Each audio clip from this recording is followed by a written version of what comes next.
You know that moment when you realize someone else seems to be living in a completely different emotional reality than you are?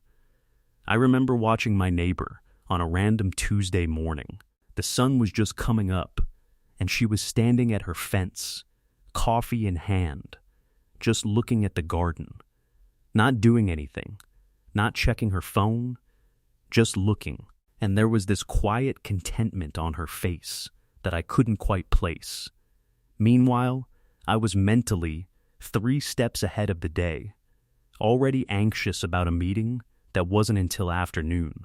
That small difference, that tiny moment, that's actually the beginning of 2 completely divergent paths in how the brain builds happiness. And here's what I want to explore with you today. It's not that some people are naturally happier. It's that they've built a different neurological architecture. The research is actually clear on this now. Well-being isn't a fixed trait. Genetics play a role, but daily habits, environment, and social context can shift the brain's happiness set point over time, which means the difference between people who struggle to feel contentment and people who wake up and notice beauty, it's not luck. It's not something outside their control. It's architecture, tiny, repeatable choices that most people never consciously make. World 1, the default path in the first world, someone wakes up and immediately reaches for their phone. The notifications hit. Their nervous system floods with cortisol because their attention is now spread across 12 different things that don't actually matter.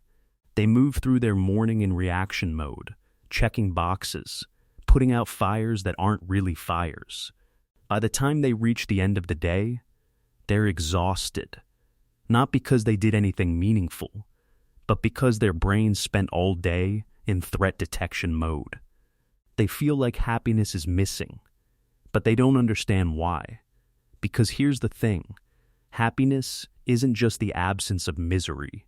Researchers now distinguish between hedonic happiness, which is momentary pleasure, and eudaimonic well-being, which is a sense of meaning and life satisfaction. And the second one, way more important for long-term brain health. Most people in World 1 are chasing hedonic hits, the quick dopamine spike from scrolling, from accomplishing something, from external validation. None of that builds what you actually need. The problem isn't that they're broken. It's that they've built a nervous system that's habitually reactive. And here's what neuroscience says about reactive nervous systems. They're expensive. They burn through your neurotransmitters. They keep your stress response activated. They make genuine happiness feel impossible. World 2, the intentional path in the second world. Someone wakes up and does something completely different before the notifications even arrive.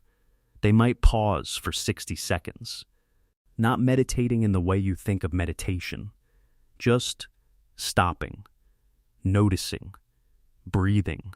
These tiny acts, repeated, whisper to neural circuits in ways that reshape stress responses and build a durable sense of steadiness.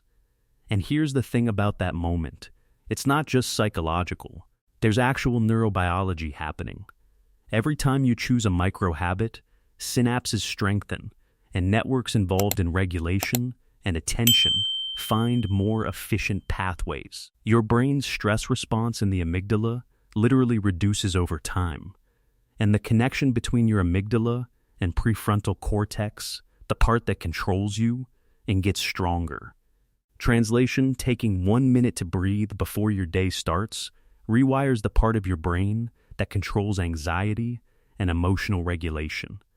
Then, they do something else, something that sounds almost absurdly simple.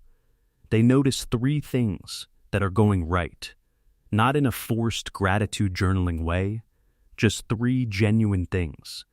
And that right there is everything. Because here's what neuroscience discovered about gratitude that most people never learn. Gratitude affects your limbic system, which boosts serotonin and signals your brainstem to produce dopamine, You're not just feeling better. You're literally changing the balance of chemicals in your brain that regulate mood. Your brain gets trained to want to engage in behaviors that trigger this release. The more you practice gratitude, the more you train your brain to seek positivity and release these chemicals. Think about that. You're retraining your brain's reward circuitry to notice what's good instead of what's threatening. But there are 5 other habits that fit into this architecture, and what's wild is how they all work together.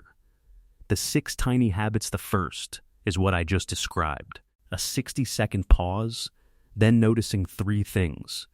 It interrupts the reactivity before it starts. The second is movement. And I want to be careful here, because this doesn't mean becoming someone who works out. The evidence for exercise is actually strong. It rivals antidepressant medication in head-to-head studies, and unlike medication, it also improves cardiovascular health, sleep, and cognitive function. But you don't need a gym membership, a 10-minute walk, stretching while your coffee brews. The point is, your body and your brain aren't separate. When you move, you change the neurochemistry of your mind. The third is what I think of as deliberate noticing. The habit of savoring has been shown in research to be related to intense and frequent happiness. This isn't mindfulness the way it's often taught. It's just deciding to actually taste your coffee instead of drinking it while thinking about something else. To feel the warmth of the cup. To let good things register. Most people rush through their entire lives, never actually landing on any of the good moments. Your brain can't build contentment from experiences you never consciously register. The fourth habit is connection. And I know this one feels harder.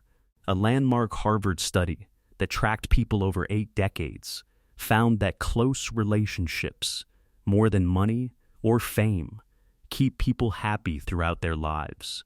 This isn't about being an extrovert or becoming someone you're not. It's one genuine conversation, one moment of real contact. Positive social interactions activate reward centers in your brain, and strong social bonds actually lower stress levels and boost immune function. The fifth habit is how you spend your last few minutes before sleep. Because your brain doesn't just reset at night. It consolidates the emotional meaning of your day. If your last thought is an anxiety spiral, that becomes the imprint. If your last thought is something genuinely good that happened, something small that mattered, your brain processes that as the summary of the day. Studies show that what you're thinking about before sleep affects what your brain emphasizes when it's consolidating memories, end quote, which is core to long-term happiness. And the sixth one ties everything together. It's the deliberate interruption of doom scrolling. Because here's what happens when you spend your evening before bed in a stream of algorithmically selected outrage and catastrophe. You're training your brain to expect threat. You're literally telling your nervous system, the world is dangerous. Stay vigilant. But you have to actually make different choices. Why this architecture actually matters here's what genuinely moved me researching this. Daily habits, environment, and social context can shift your brain's happiness set point over time. You're not trying to force yourself to be happier. You're building a nervous system that naturally inclines toward contentment instead of toward threat. People in World 2, the ones who look like they're living in a different emotional reality, they're not lucky. They've built a different foundation. And here's the encouraging part. Habits create neural pathways in your brain. The more you engage in them, the more automatic they become. You're not rewiring your entire brain overnight. You're creating tiny rehearsals, moment by moment, that tell your neurons how to behave when the storm comes. Which brings me back to my neighbor at the fence that morning. She wasn't born that way. She built that. One morning of stillness at a time. One moment of noticing something good at a time. One conversation at a time. One evening of putting the phone down at a time. She accidentally did what the research says actually works. The difference between World 1 and World 2? It's not time. It's not money. It's not being the kind of person who naturally feels happy.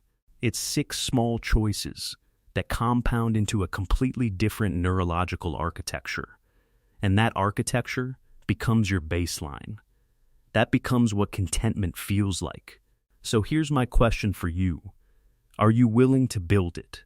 Or are you just going to keep waiting for the feeling to show up on its own?